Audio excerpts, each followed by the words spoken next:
My name is Olivia, and this lesbian story begins not with love, but with fear. This is an educational story about why confessing love can feel terrifying in lesbian relationships, and how fear often comes from vulnerability, not weakness. I knew I was in love long before I said it.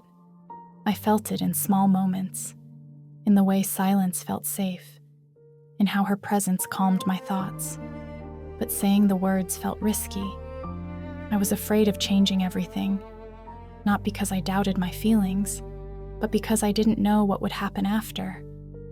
This story is educational because many women in lesbian relationships delay confessing love, not out of uncertainty, but out of emotional self-protection.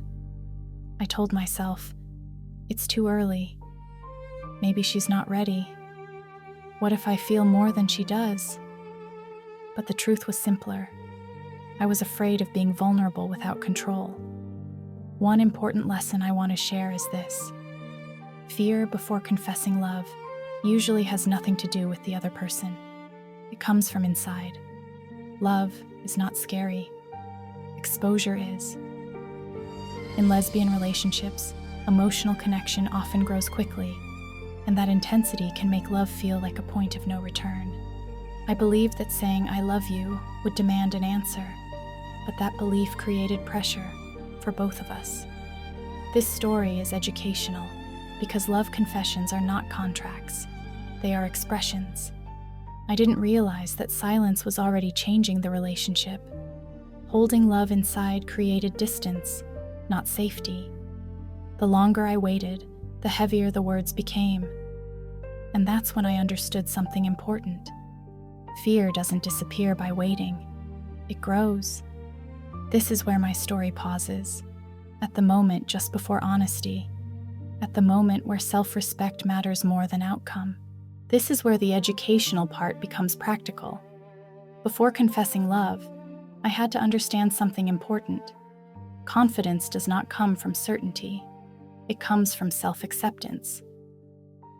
I stopped asking myself whether she would say it back. Instead, I asked a different question.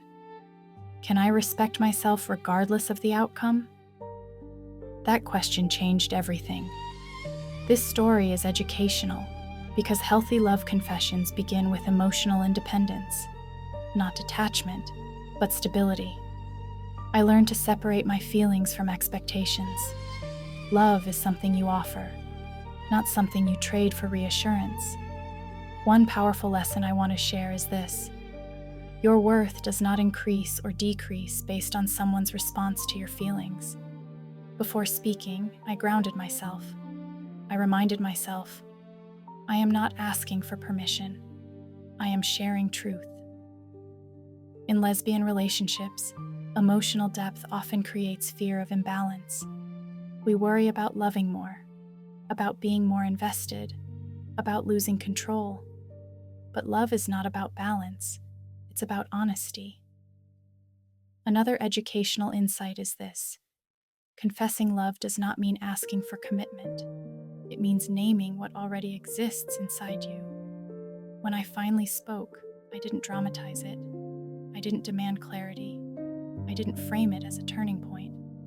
I simply said how I felt, calmly, without urgency. And something surprising happened.